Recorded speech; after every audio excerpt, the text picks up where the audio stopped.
Selamat pagi teman-teman, saya Valeria Nadi Saputra Raharjo dari kelas 10 BDP 1, presensi 34. Di sini saya akan mempresentasikan tentang disintegrasi bangsa Indonesia tahun 1945 sampai 1965. Disintegrasi bangsa dibagi ke dalam 3 masa, yakni pertama masa revolusi fisik, masa demokrasi liberal, masa demokrasi terpimpin. Ya, seperti ini peta konsepnya.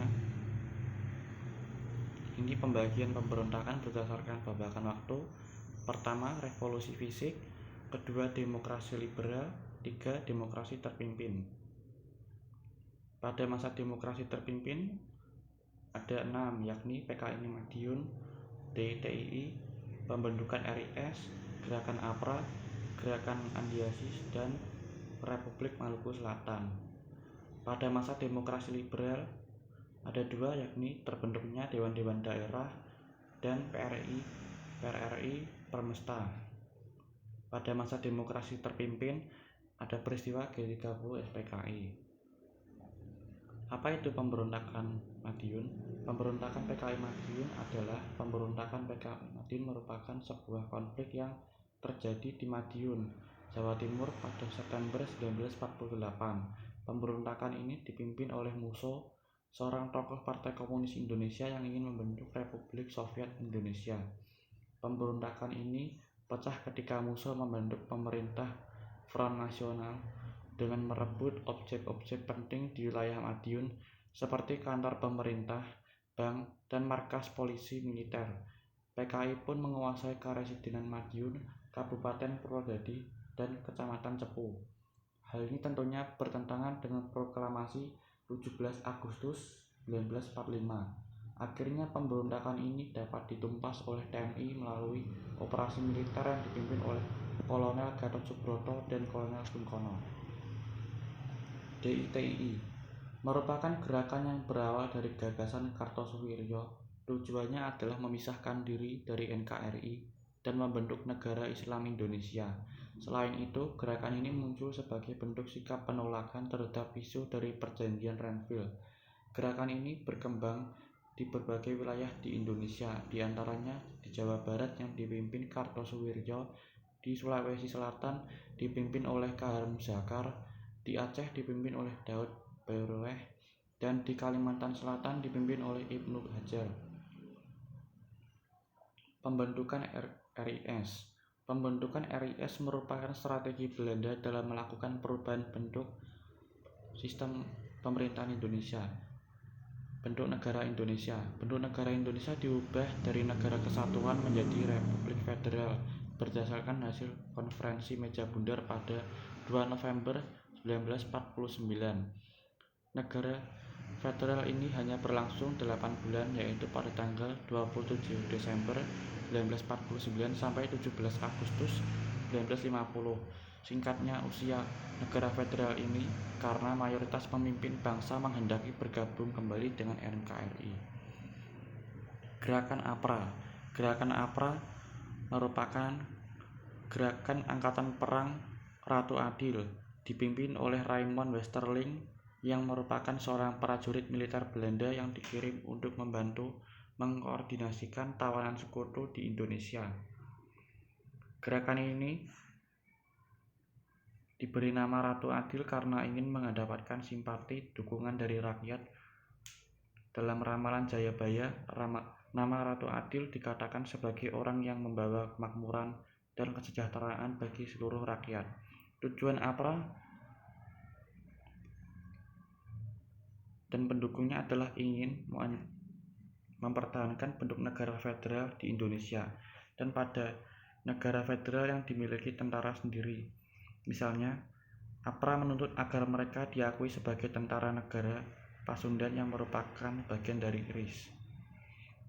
Gerakan Andiasis merupakan gerakan separatis yang berlangsung di Makassar. Ini dilatar belakangi oleh sikap penolakan Andiasis terhadap masuknya pasukan APRIS atau TNI ke wilayah Sulawesi Selatan. Andiasis adalah seorang mantan perwira KNIL yang bergabung dalam pasukan APRIS. Pasukan ini menghendaki dipertahankannya negara Indonesia Timur. Republik Maluku Selatan. Gerakan separatis yang menolak integrasi ini ingin membentuk negara sendiri yang lepas dari negara Indonesia Timur maupun NKRI.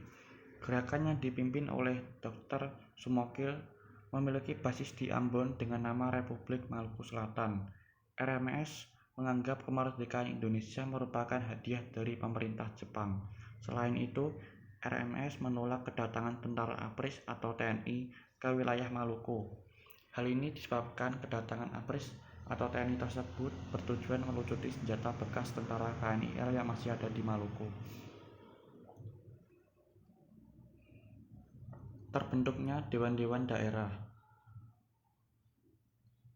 Pergolakan daerah yang juga berpotensi sebagai upaya disintegrasi terjadi pada masa Kabinet Ali Sastro Amijoyo II. Pergolakan yang muncul di Sumatera dan Sulawesi yang dipicu oleh ketidakpuasan terhadap alokasi dana pembangunan yang diterima dari pemerintah pusat. Ketidakpuasan ini memunculkan rasa ketidakpercayaan terhadap pemerintah. Selain itu, mereka merasa menemui kesulitan untuk menyampaikan aspirasinya kepada parlemen dalam mengubah kebijakan. Akhirnya mereka menempuh jalan non-parlemen dengan membentuk dewan-dewan di daerah. Dewan-dewan juga menghendaki dihapusnya sistem sentralisasi yang telah menimbulkan birokrasi yang tidak sehat dan dianggap cenderung menghilangkan inisiatif terutama dalam bidang pembangunan ekonomi, sehingga Ketua Dewan Banteng mengambil keputusan sendiri mengambil alih kekuasaan Sumatera Tengah dari Gubernur Ruslan Mulyo Harjo. Tindakan Ketua Dewan Banteng mengakibatkan munculnya ketegangan antara pemerintah pusat dan Dewan Banteng, dan langkah tersebut juga diikuti oleh dewan-dewan yang lainnya juga. PRRI atau Permesta. Pergolakan yang terjadi melemahkan kedudukan Kabinet Ali Sastro Amijoyo II yang akhirnya menyerahkan mandatnya kepada Presiden. Kondisi dan situasi politik yang semakin tidak menentu ini memaksa Presiden untuk menyatakan negara dalam keadaan bahaya. Pernyataan ini dimaksudkan agar Angkatan Perang memperoleh wewenang khusus untuk mengamankan negara. Panglima Teritorial 7 Letnan Kolonel Venj Sumual, pemimpin Dewan Manguni, akhirnya memproklamasikan berdirinya Perjuangan Rakyat Semesta atau Permesta pada 2 Maret 1957 yang ditandatangani oleh 51 tokoh masyarakat di Indonesia Timur. Sedangkan di Sumatera diproklamasikan juga Pemerintah Revolusioner Republik Indonesia atau PRRI pada 15 Februari 1958. PRRI kemudian mengangkat Syarifuddin Prawiranegara sebagai Perdana Menteri dan mendapatkan dukungan dari sejumlah dewan di Sumatera. Berbeda dengan Permesta yang masih setia kepada Pancasila dan bendera merah putih, PRRI berencana mengganti semua simbol kenegaraan. Meskipun demikian sempat terjadi penggabungan antara keduanya, namun karena perbedaan pandangan di atas persatuan ini tidak berlangsung lama. G30 SPKI. Demokrasi terpimpin diperkenalkan oleh Soekarno melalui dekret Presiden pada 5 Juli 1958. Melalui dekret Presiden tersebut dan atas persetujuan Kabinet karya pemimpin Perdana Menteri Juanda, akhirnya UUD 1945 diberlakukan kembali dengan tampilnya Presiden Soekarno sebagai kepala negara. Diharapkan pemerintah menjadi lebih baik. Namun tidak demikian. Kenyataannya pada masa ini disintegrasi masih saja terjadi, bahkan dalam skala yang lebih hebat. G30 SPKI merupakan segala yang terjadi pada malam 30 September 1965. Gerakan ini bertujuan mengambil alih kekuasaan atau kudeta yang dilakukan oleh Partai Komunis Indonesia. Gerakan G30 SPKI merupakan upaya disintegrasi terakhir pada masa pemerintahan Soekarno. Peristiwa ini berujung pada terbunuhnya 6 jenderal angkatan darat dan 1 orang letnan 1. Gerakan ini berhasil diatasi oleh Mayor Jenderal Soeharto yang pada saat itu menjabat sebagai Panglima Kostrad atau yang lebih dikenal dengan istilah Super Kostrad. Soeharto mengatasi hal tersebut berdasarkan surat pemerintah 11 Maret atau yang lebih dikenal dengan istilah Super Semar pada 1966 yang ditandatangani oleh Presiden Soeharto. Ada quotes dari Insinyur Soekarno yang berbunyi, "Perjuanganku lebih mudah karena melawan penjajah, tetapi perjuanganmu akan lebih sulit karena melawan bangsamu sendiri." Sekian dari saya.